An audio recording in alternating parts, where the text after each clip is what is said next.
everybody. Hi, friends. Well, from darkly overcast Salt Lake City, Utah, It's Thank God I'm Atheist. the podcast. I'm Frank Feldman. And I'm Weatherman Dan Beecher. Weather on the nines, is that what That's we're right. doing? Yeah. That's right. News at 11. Weather on the nines. All right, and coming up on the show today, a pastor gets up, admits to something, turns out it was the wrong something. Yeah, and I'm going to throw out a quick trigger warning that this show fair, we're going to talk about some stuff, some, in multiple places. We're gonna cover some sex abuse stuff. So if that's really hard for you, you may want to have your finger on that fast forward button or just skip it or whatever. But we'll try and be we're on your side. Just know that. Yeah, absolutely. But first, before we get to all of that, Dan. This right before we started recording, I was like, I love starting a show off with a sigh. I was like, I forgot the funny. All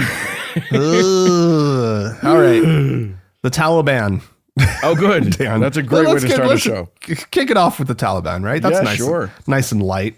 I usually like to start with a light one.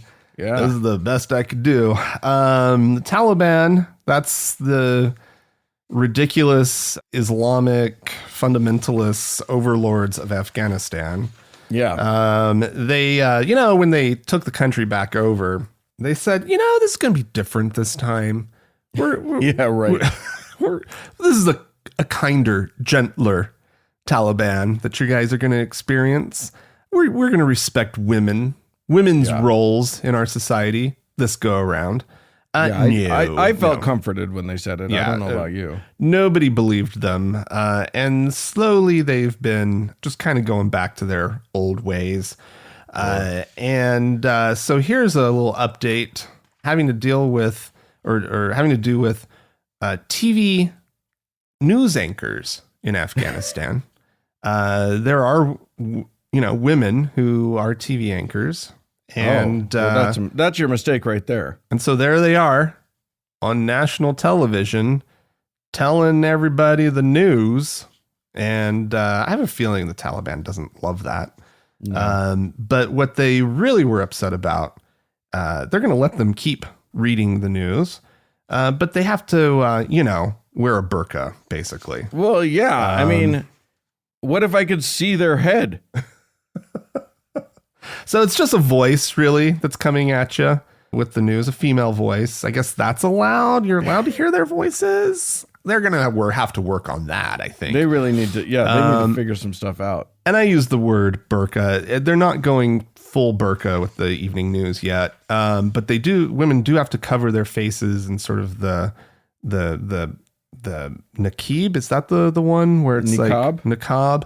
Where their hair is covered because of course their hair is covered. And then all you can really see is their eyes. Right. And so it's kind of a ninja look. It is a little, the news ninja. Yes. That's great. Well, anyway, apparently though, they are trying to meet these women halfway. The Taliban is. They are okay with it being a medical mask if they must. As long as we don't see those horror lips of yours. Yeah. Keep that nose and mouth out of the picture, and we're going to be, at least for now, okay with you on TV. Well, here's something from Sonia Niazi. She's a news anchor on Afghanistan's Tolo News. She says, it is just an outside culture imposed on us, forcing us to wear a mask, and that can create a problem for us while presenting our programs. She said that for the first time, she wasn't feeling good at all while presenting television, which is awful. This decree is unpredictable for all female presenters because Islam has not commanded us to cover our faces. Every Islamic scholar and political figure has opposed this decree. I don't know, obviously not every. Yeah, that feels a bit sweeping. Yeah. And this is actually pretty amazing. In an act of solidarity with their female colleagues, the channel that she presents on, All the male personnel covered their faces with masks while reading the evening news. as well. Interesting. This is an ongoing thing. I don't know. I would be surprised if women are still even on TV at some point in the near future. So. Yeah, it seems this is not a regime that looks for a positive outcome for everyone. No. When there is conflict, they don't loosen. Yeah. And while, you know, American Taliban-esque groups like, you know, the religious right, you know, they're not going to cover women's faces, but boy, they're just looking at this going, how do we get this? How do we get control of a country? They're just years behind in oppression technology when it comes right down to it. They're like meeting with the Taliban. So can we get some pointers on like taking over? How do you guys pull it off? It's so great what you're doing. It's like twice now. Yeah. Well, I'm gonna bring us right back here to these United States, where the Southern Baptists, which is the sort of largest Protestant denomination here in these United States, they're in some hot water. So back in 2019, we talked about a little bit about this. The Houston Chronicle and the San Antonio Express News worked together to publish a series of articles talking about a 6-month-long investigation that they did into the Southern Baptists and their churches, and to the shock and dismay of all informed observers, they discovered that there was a big problem with sexual abuse. Okay. Who could have seen it coming? Who could possibly have seen that coming? Shocking.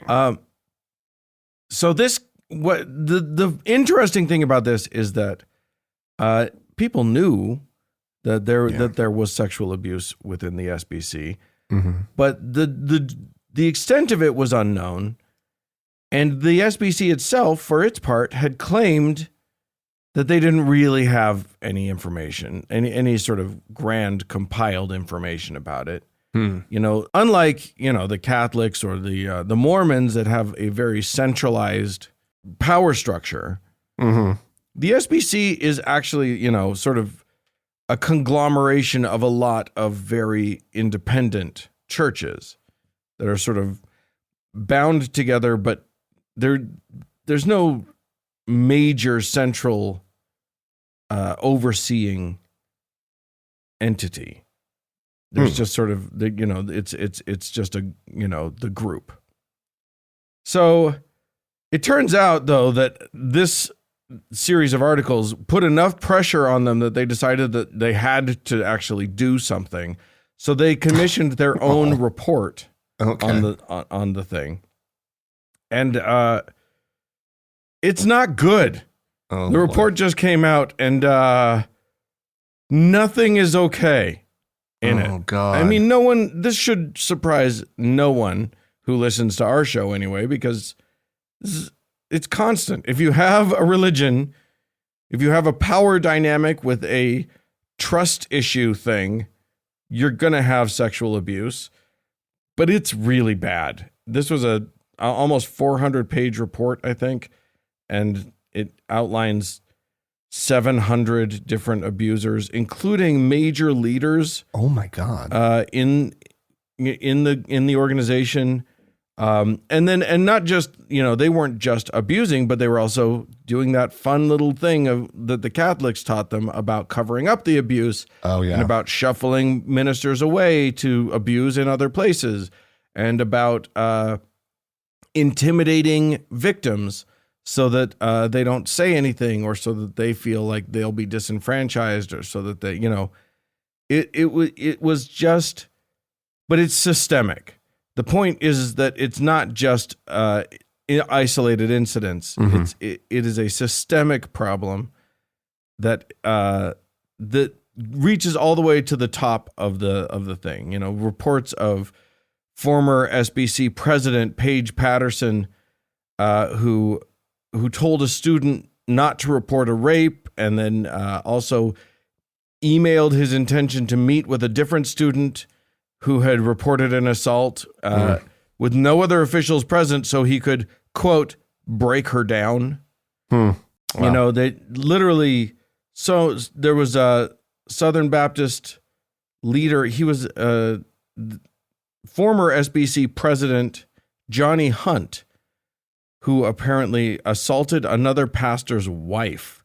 Jesus Christ. He's denying it, but this is in this report that he, literally like pinned her to the couch and pulled down her shorts and Holy shit. This is not just grooming. No. This is full on assault, rape. But Dan, these are men of God. Well, that's true. That's what they are. I'm shocked. I'm shocked. Yeah. It's almost starting to seem like, Dan, that religion might not be as good as people have made it out to be. I pray that you're wrong. I pray. Organized religion. No. It cannot be the problem of religion, is it? This report is, I mean, because it's again, like, I'm not shocked first by it. The Catholics, Yeah. We've heard a little bit about some Mormon problems. I think other big things are going to groups. come. And now I think Baptists? the same shit's going to happen in Mormonism. It's going to have to. It's bubbled out there a little, or been bubbling around. You hear the occasional accusation. The Mormon Church is so good at deflecting it somehow. They're excellent at it. Yeah. Oh, Dan, that's rough. That's brutal. The Southern Baptists. Oh, Who would have seen it coming? Such righteous people, Dan. Impossible to predict. Oh, goodness gracious. Fuck. All right. Here we go again. So in America, it's we're getting to know some new Republican candidates for public office. It's exciting times in an election year, right, Dan? Yeah. And I've come to really look forward to elections here in these United States. And as always, it's really the cream of the crop, right? It's sort of the best that America has to offer, who are standing up and saying, you know what, I want to serve my fellow man. So I could not possibly highlight all of these special individuals, but I picked out two that just seem to really encapsulate the level of complete insanity going on with Republicans right now. The first one that I'd like to talk about is Jackie Eubanks. She's running for the Michigan State Senate, and she is anti-birth control. And she went on to what was the program? So she was interviewed by the Church Militant. Oh wow! I didn't know that was a thing. That doesn't sound good. I've saved clicking on that link until later. But she said, I guess we have to ask ourselves, would that ever come to a vote in the Michigan State Legislature? And if it should, I would have to side with it should not be legal. People believe that birth control, it's better, like you said, because then you won't get pregnant and you won't need to have an abortion. But I think it gives people the false sense of security that they can have consequence-free sex. And that's not true. And that's not correct. Sex ought to be between one man and one woman in the confines of marriage. Yeah. So, please explain to me how birth control changes who's having the sex. The one man, one woman thing is not relevant. Matter of fact, do you know who doesn't need birth control? one woman and one woman. Yeah. Or one man and one man. Yeah, that's I true. think she's advocating for homosexuality is what she's doing. Yeah, I know. She says, she continued, she goes, we are going up against the beast. Oh, God. The beast hates us. But the good news is God is on our side, and God wins. If we continue to pray and to not comply and to stand up and peacefully fight back, yeah, right, we will see the regime's power broken, and finally the people will be put back in their rightful place as the true sovereigns of this nation. What the fuck is she talking about? Yeah. So that's her. Delightful. Anti-birth control people. This is coming down the pike with the Supreme Court obviously about to overturn Roe v. Wade. You know, that's the principle on which Roe v. Wade was decided was a privacy issue. Well, there were other things like the right to birth control that were decided on the exact same right to privacy. Yeah. Also gay marriage. So yeah. Or even actually previous to marriage, the right for gay people to have sex with each other.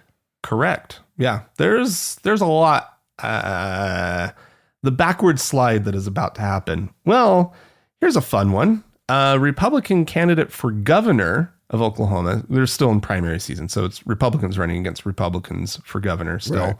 Right. But he has called for a total ban on abortion without any exceptions. And his argument is that life begins before conception. Oh, whoa. I mean, I knew that there would be a space race for like who can be the most crazy, but I honestly didn't see that one coming. Yeah, he says no life, even conceived in the most heinous or even less than ideal circumstances, that's a nice way of saying it, is a mistake. As I sit here and talk to you, I can tell you unequivocally, even the people that are pro-choice are not mistakes. Oh, that's nice. No, that's very sweet of him. He says everybody has a purpose. Jeremiah 1:5, I knew you before you were created in the womb. So I believe life begins in God before it begins at conception. Wow. Well, cool. Figure out that law. Yeah, exactly. Legislate that, dude. Have fun. Let's get a little nasty about it. Let's have some fun with it. He is pledged. Did I say his name? I think so. Mark Sherwood. Anyway. Oh no, I don't remember. He is pledged to go further, to go even further if elected, eliminating all abortions and criminalizing the procedure as felony murder. Yeah. And that's also coming down the pike. Now, yeah, they're still just candidates. So get out there and fucking vote. And I would say in Oklahoma, you probably have a similar situation in a lot of places like we have in Utah, which is all of you who find it reprehensible to be a Republican, go and register as a Republican and vote in these primaries. Yep. Like, vote for the one person who is the least crazy. Yeah. Literally, we're at the point where it's all least worst here. Yeah.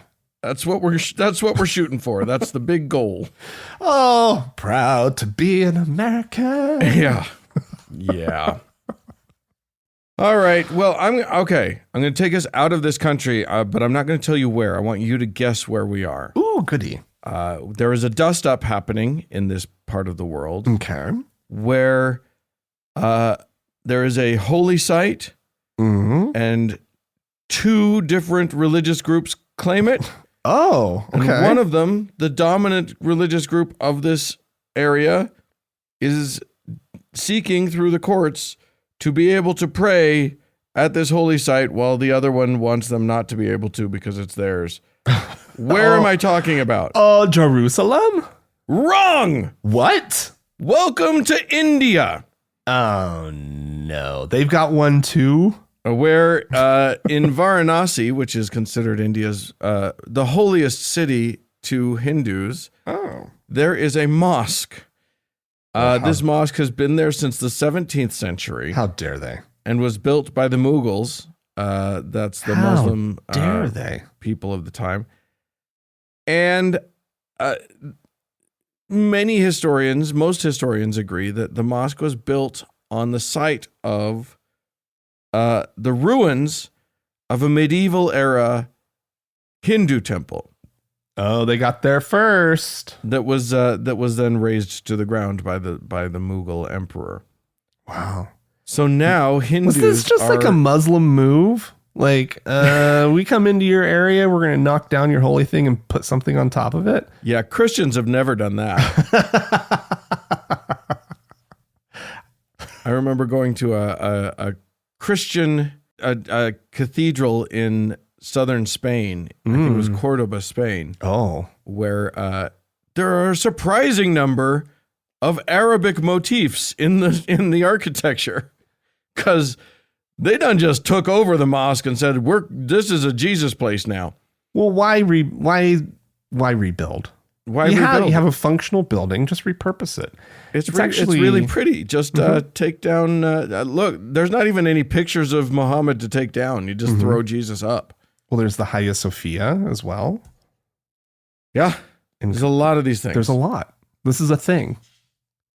So who gets to control it, Dan? Well, here's the thing. The Hindus are suing to be able to pray in this mosque. Oh. It's what's really dumb is that it's literally exactly next door to a Hindu temple that has plenty of space for praying. Yeah. It's like right next to it. They are separated by a single wall. I've actually seen this temple over the wall. I wasn't allowed in, but I got to look in over the wall. Well, who cares who prays where? You don't believe their prayers have any effect, so who cares? I mean, it's just it's literally apparently part of the Hindu nationalist movement, and this is something that they're doing now, which is they're trying to actively take over Muslim sites or at least send the strong message that the Muslim religion is a second class, a secondary religion, and that Hindus have priority. Wow. And with their current government in place, they're getting a lot of action on it. Hindus are being real dicks right now. Have they always been dicks? That was never my impression of them until recently. Well, maybe I just didn't know enough about the Hindus. Well, no, I mean, it's the same as everybody. Religion is the same the world over. Sometimes they're nice, and then they get some power, and then they're fuckheads. Or rather, maybe it goes the other way. The fuckheads take over, and then they get some power. Yeah. I mean, it literally, and once it becomes like a nationalistic thing, once it becomes like a politicized, it's identity politics. It's terrifying. It becomes, Christian nationalism is just making me crazy. Just to bring it home, right? Yeah, it's the same thing. Because they want to they're literally looking at all these playbooks and just salivating, right? Yeah. They're like, oh, we could have that here too.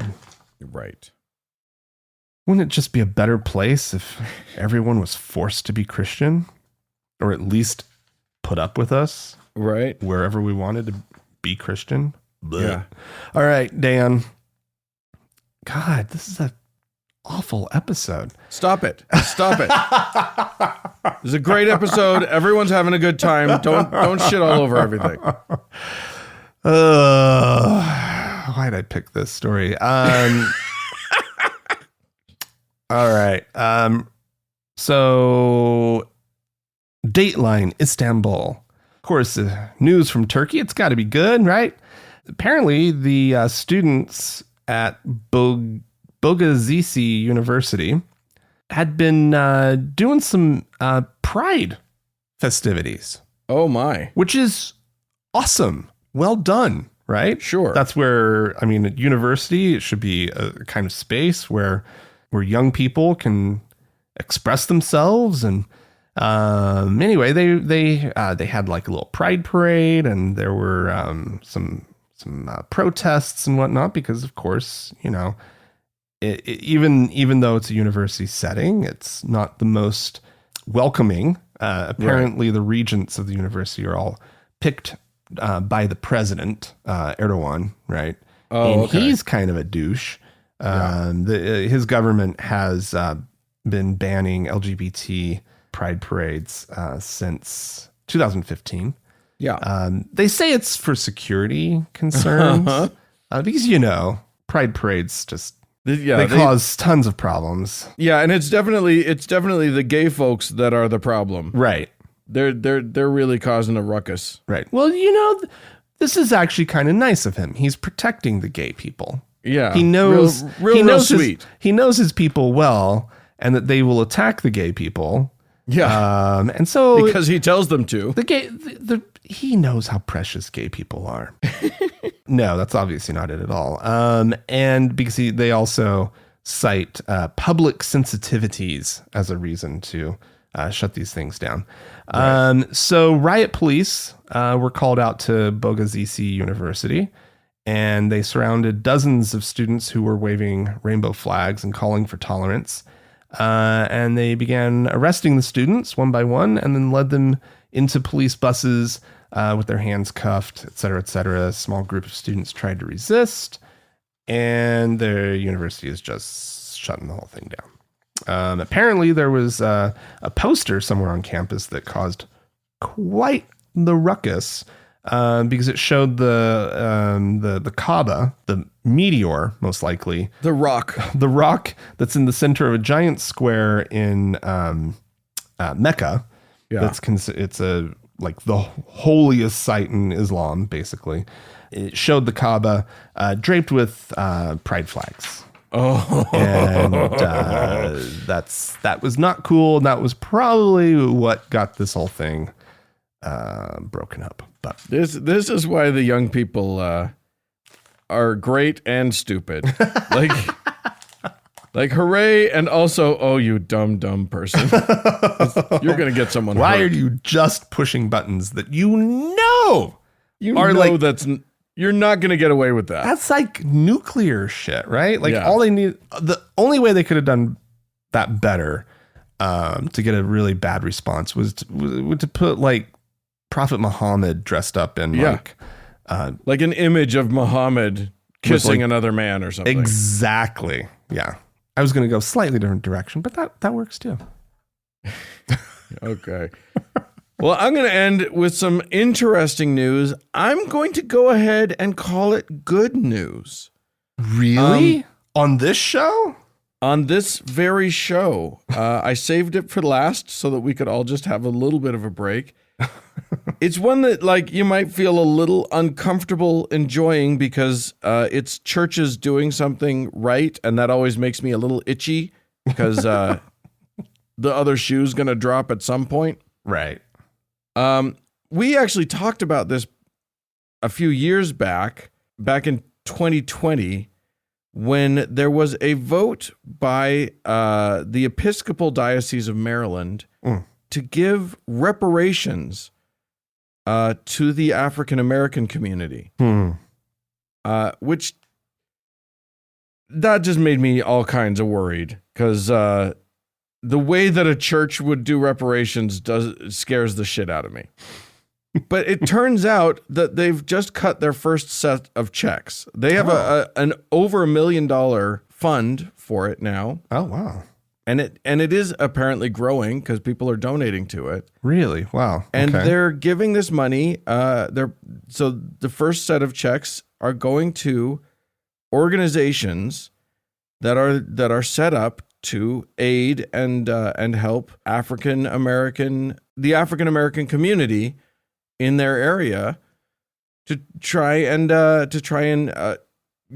call went out, and basically the call was for these churches to look at their own wealth and think about how it was built on slavery, and then to actually give back to help try and rebuild or build the community that was exploited so that wealth could occur. Right. I think that's great. So, there's a group called the Anne Arundel Connecting Together. They they got $30,000, and they basically help. They aid public housing residents and formerly incarcerated people to find jobs. Oh, great! Wow. There was a group called I Believe in Me who work to instill self-esteem in at-risk youth. Cool. And they offer math and reading programs. There's a whole group. There's a whole bunch of groups, and they're getting checks for $30,000 so that they can actually do some good work in communities that were devastated by institutional racism. Well, that's wonderful. So, okay, church, look at you living up to an actual mandate of being good for your fellow man. It can happen. That's what I'm getting at here, people. It can happen on a very small scale in a small part of the country. Just don't pay attention to the sex abuse report. Shut up. That's all about we're that. asking. You shut your mouth about that. Anyway, there you go.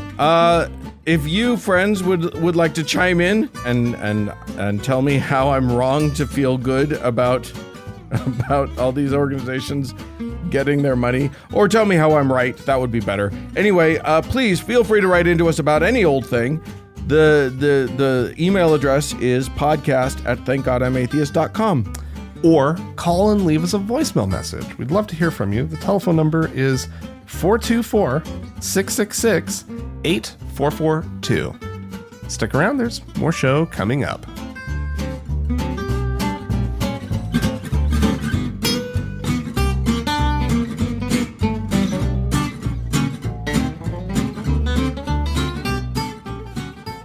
Well, Frank. Dan! Our friend Kat Kerr has had some stuff to say. Oh, that crazy pink-haired lady. She is literally, delight. This is the lady that lives down the street from us, from you, from everyone. Everyone's got one in the neighborhood. Everybody's got a Kat Kerr. Who hope you don't.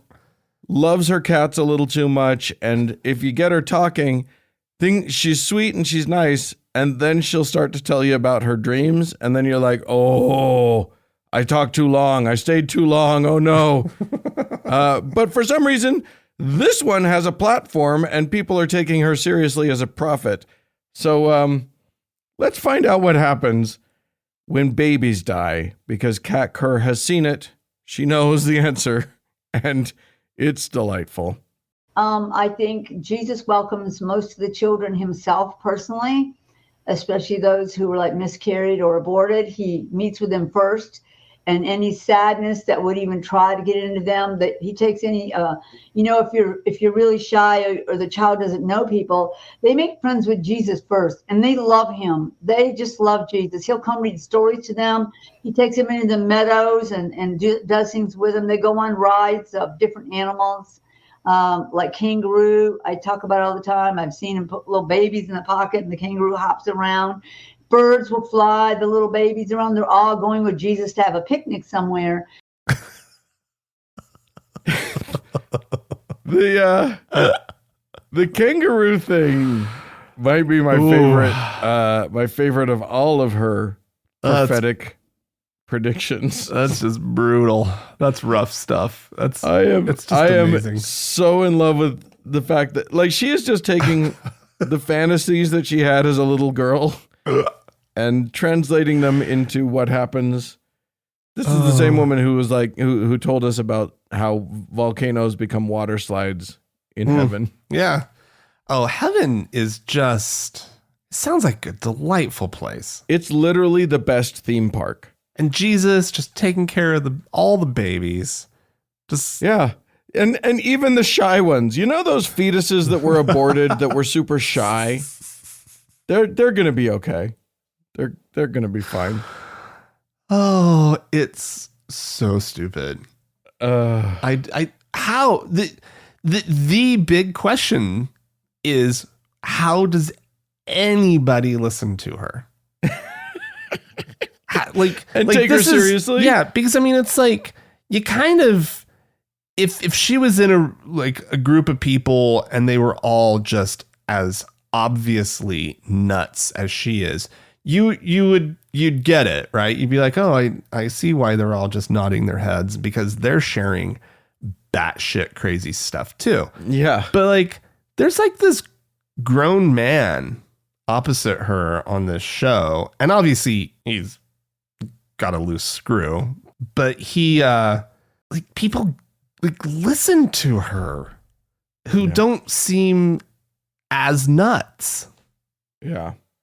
Like, I don't get it. Yeah, they're not nuts. It's just yeah. How did The second you allow your brain to believe things that are genuinely impossible to be true, you've opened the door, man. A lot of crazy shit can get through if you're not careful. All right. Well, we had some not crazy people write into us and call into us, so let's get to that. Dear Frank and Dan, I'm Stu, the fallen away Jew, living in God's country. The purpose of this email is to respond to one of your letters last week talking about how the writer's atheism had to be hidden for fear of their job and or danger to their children. Before retirement, I was an elementary school teacher, and I felt the same way. The assumption was that everyone was a Christian. Christian holidays, language, and belief, including things like end times, miracles, angels, heaven, and hell, were understood as being shared by everyone.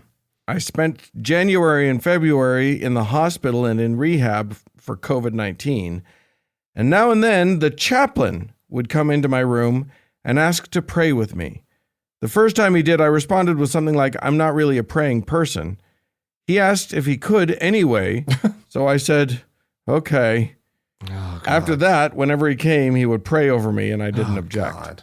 Oh. I also got cards and wishes from friends who said they would or are praying for me, and I responded with, thank you.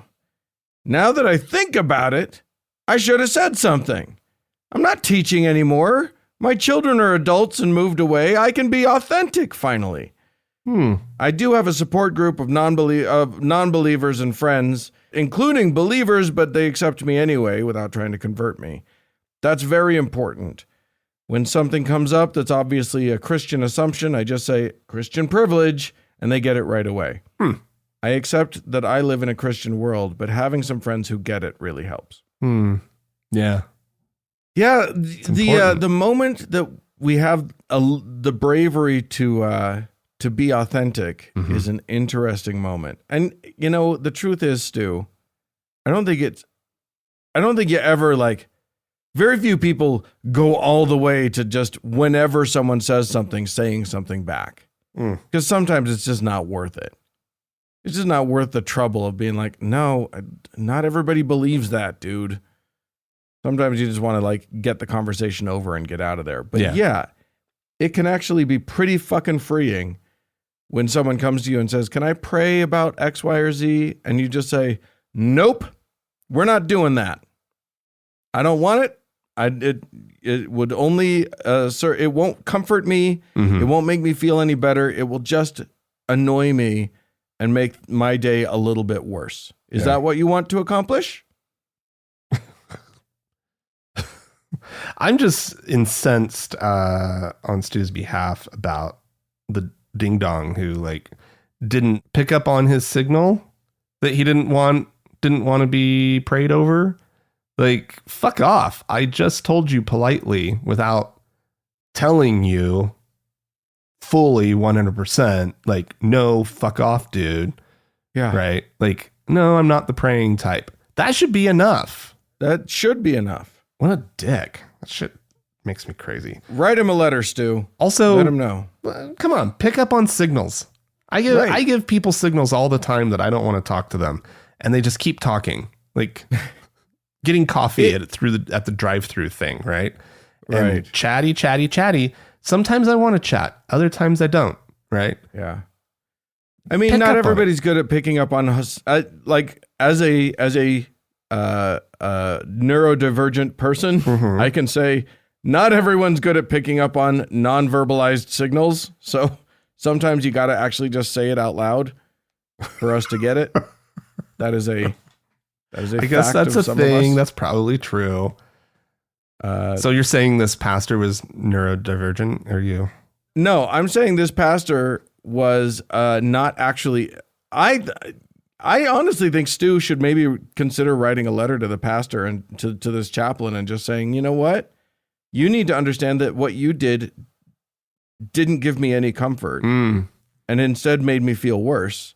And if you're honestly interested in providing comfort to people in that hospital, you should take that into consideration. Yeah. Go a step further and say that his praying over you made you an atheist. I now know that there is no God. For what God would allow this sort of bullshit? I like it. All right. Well, we had someone call into us, did we not? We did indeed. Responding to our In God We Trust license plate story from last week. Ah, great. Hi, Frank and Dan. This is Elise in Middle Tennessee. Based on your story covering license plates in Tennessee and Nashville in particular, I live about half an hour south. And when I got my last license plate, I decided, well, was there a license plate I wanted to get? Not personalized, but one of the designer license plates that gives money to a cause. So I got one for the Tennessee Arts Commission, and it has a rainbow on it. And my friend saw mine and decided to get the same one. And when he went in to get his, the woman at the counter said to him, "Oh, you don't want that one." And was trying to imply, of course, that it was the gay rainbow, even though it's the Arts Commission rainbow. Of course I bought it because it's got LGBTQ plus pride in its rainbowness. Anyway, he said, "Oh, yes, I do," and bought it. And we love our rainbow license plates. Take care, and thanks for a fun podcast now and always. Oh, my God. I love it. Fuck you, lady. Yeah. Not you, the caller. Thank you. Yeah, thank you. Thank you, caller. Yeah. No, license didn't plate catch your lady. The license plate counter lady. Right? Yeah, you need to shut your fucking hole. You work for the government. You're not allowed to say shit like that. Oh, my God. You know, I will say this about that part of the country. I mean, I don't know Tennessee specifically, but I know Oklahoma. And people who work behind counters, they're free with their opinions is the thing. The thing that I remember about life in Oklahoma. You don't experience that here in Utah. Like, people are pretty mum about, what you're up to. We practice healthy passive aggression in Utah. Oh, yeah. So that really rings true to me, of just like somebody being like trying to be helpful. She thought she was being really sweet, right? Instead, she's, "Oh no, honey, that one's for the queers. You don't want that one." Bless your heart, you didn't even know. Yikes. All right. That's delightful. Well, River has written to us. River says, "Hello, Frank and Dan. I have a bone to pick with Douglas, whose email on violence and language was read on episode 545. Douglas, do you remember this? We talked about it. Douglas, I think, was a lawyer who was saying, I had said that, that language could be violent. Douglas took issue with that. River says, Douglas defines violence as physical assault on a person or property. This is an incomplete definition at best. If there is an actual legal definition, it's a definition that excludes most of the ways people actually harm and are harmed. In my opinion, the World Health Organization's definition is more useful when you're thinking about the harms done to humans by other humans. And this is the quote from the WHO. "The intentional use of physical force or power, threatened or actual, against oneself, another person, or against a group or community, which results in or has a high likelihood of resulting in injury, death, psychological harm, maldevelopment, or deprivation." River goes on, "There's a mountain of scholarship about what is and isn't violence out there. It's not just as simple as physical assault on a person or property." And I did heavily edit this email because there was River included a bunch of citations to studies and went into much more detail. But I wanted to make sure that their main point got across. So thanks for that, River. Yeah. And we have some folks to thank. I'm going to start us off. Yes. Lee came over onto the PayPal side of things and gave us a one-time donation, and for that, Lee, I'm going to confer upon you the magic powers associated with being a teacher. So Nice. Congratulations, Teacher Lee. Thank you very much. Teacher being an office of the Aaronic priesthood. Of the moronic priesthood. So please enjoy your magic powers now. Mormon powers are the best powers. Frank, do you have anybody we need to thank? We do. We have a new patron over on Patreon. We have a new deacon by the name of Lug. So Lug.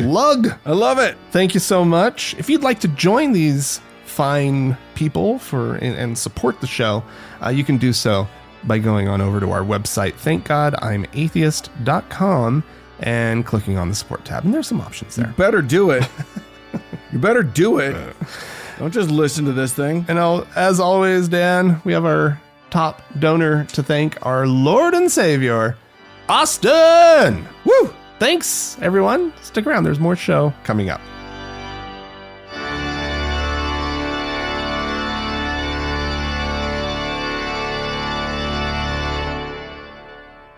All right, Frank. Damn. Everybody brace yourselves. Absolutely. Because the start of this conversation is rough. There's a story that came out this week about Pastor John B. Lowe of New Life Christian Church in Warsaw, Indiana, who very bravely, God bless him, got up in front of his congregation to confess to the sin of adultery. Oh boy. And to say that he was going to step down and he was going to allow the church to do whatever investigation it needed to do and blah, blah, blah, blah, blah. So this was already going to come out anyway. Yeah, it seemed like it was. He didn't just decide, right? Yeah. He was already facing consequences. I think that's a safe assumption. I think that's pretty safe assumption too. However, the story, unlike so many of these stories, this story did not end there. This story went on because now, if you were watching the church's online feed, if you were watching from your home, this is where the feed would cut out and stop. But fortunately, someone in the church was recording on their phone and decided to publish the recording. So the thing that happened next was a woman and her husband walked up to the front of the church, took the microphone, and said, and basically, what's amazing, so the husband grabbed the microphone and said, "If you love us, listen to us," something like that. Oh, wow. And then gave it to his wife, who then proceeded to say, "I'm the person that this pastor was having sex with, and it wasn't an affair. It started when I was 16. Oh, God. And it was ongoing for a long time. Yeah. Oh, God. And she called him out, looking right into his eyes. He was sitting in the congregation, and she just, it's the bravest thing I've ever seen. Wow. This woman got up there and just said, she said, "You are not the victim here." Because let me tell you something. Wow, yeah. This guy got up there and acted like the victim. Yeah. And of course he did. And the crowd applauded him. Oh, God. For his bravery. But yeah, then she got up there and said this. He got back up on stage after she left, and she was powerful, man. She said, quote, "You did things to my teenage body that had never and should never have been done." Oh, wow. She addressed, I think his son was yelling some stuff at her. Oh. And she said, "If I had gone to counseling, your dad would be in jail." Holy shit. But, this is one of those things. She was a victim of this practice of silencing victims, of making them feel like it's their fault, of this gaslighting thing that so many religious leaders do in basically every religion. And it took her brother coming up to her and just saying that, he was bothered a bunch of years ago by having seen his pastor in bed with his younger sister. Oh, Jesus. Wow. It was just, and that was what shook her enough that she was ready to actually come out with her story. Wow. It was an astounding thing to see. Wow. And then, of course, you don't want to keep watching because a whole bunch of the congregation then rallied around the pastor and prayed over the pastor. Wow. So fucked.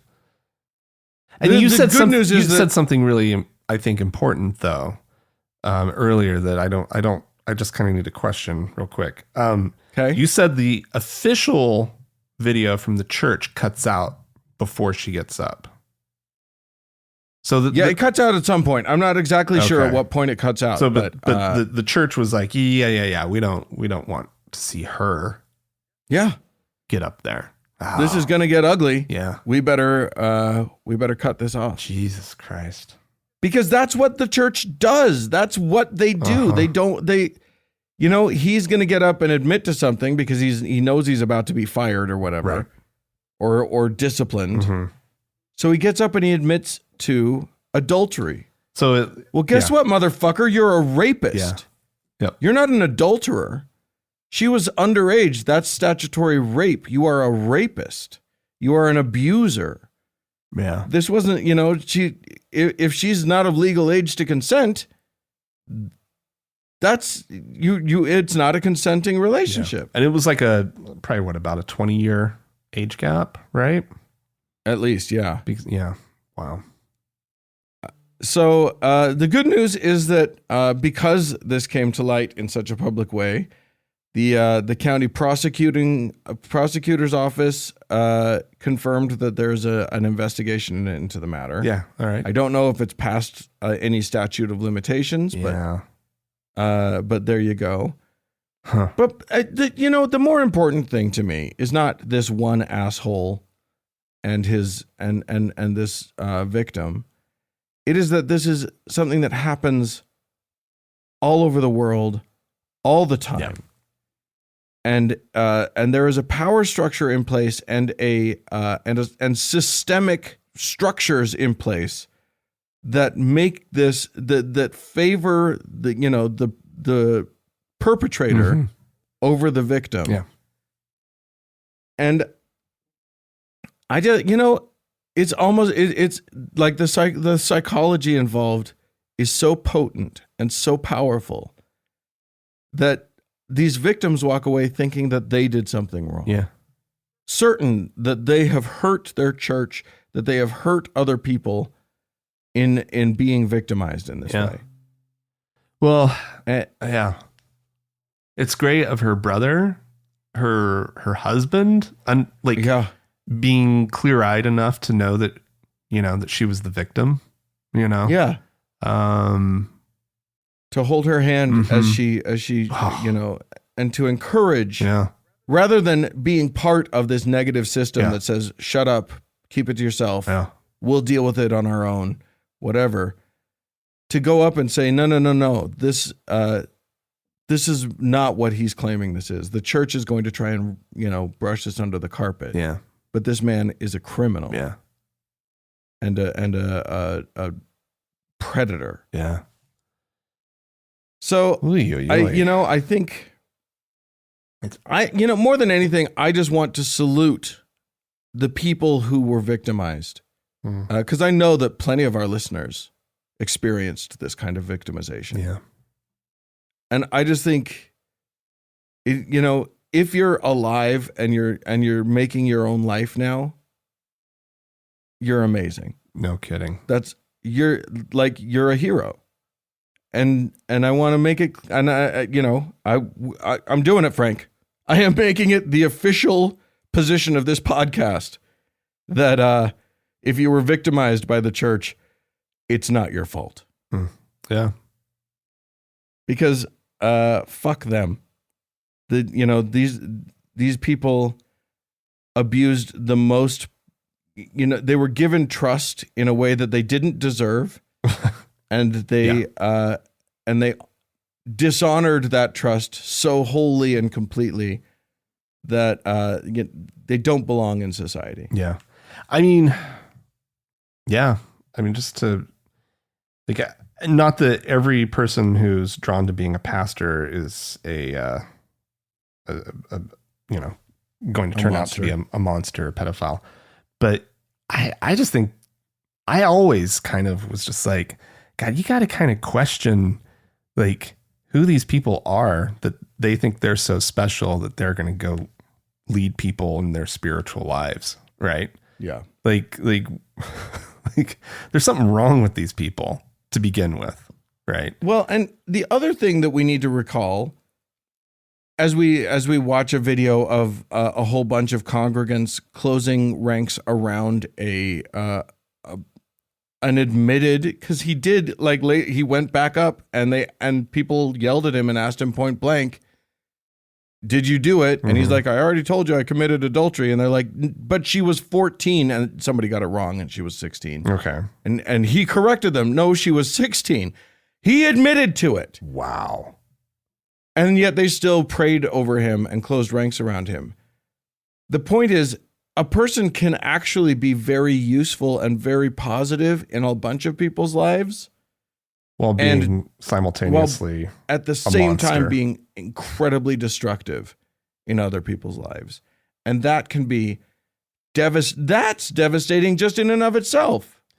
Yeah. To know that a person that hurt you deeply was actually this positive force in so many other people's lives. That's its own brand of mindfuckery. Yeah.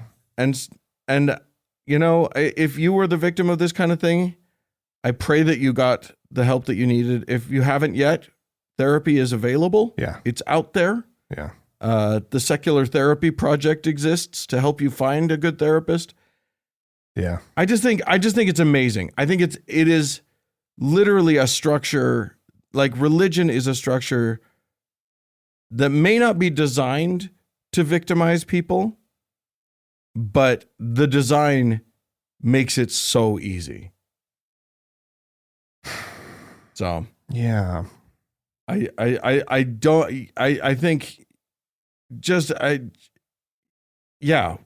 was having a conversation with some friends just last night. One of whom is a philosophy professor. I was just talking about this concept that religion, if there's religion, there's going to be abuse of power and there's going to be abuse of humans. And my friend said, well, isn't that just power, period? And I don't think it is. I think, yes, power breeds abuse quite often. But there's a special element to religion. There's a trust. There's a vulnerability. There's a vulnerability that is unique to religion and makes the people who abuse their position that much worse. Yeah, I absolutely agree with that. And I think there's power. I mean, obviously can lead to any kind of, abuse as well. I mean, you see political figures who use their position to influence folks into sexual relationships and whatnot. Moneyed people. Yeah, there is obviously power in and of itself is seductive to a lot of people, but it also and a corrupter, and it also makes it feel like victims are what they're up against is this powerful person, right? Right. And possibly entity that would be protecting that person as well.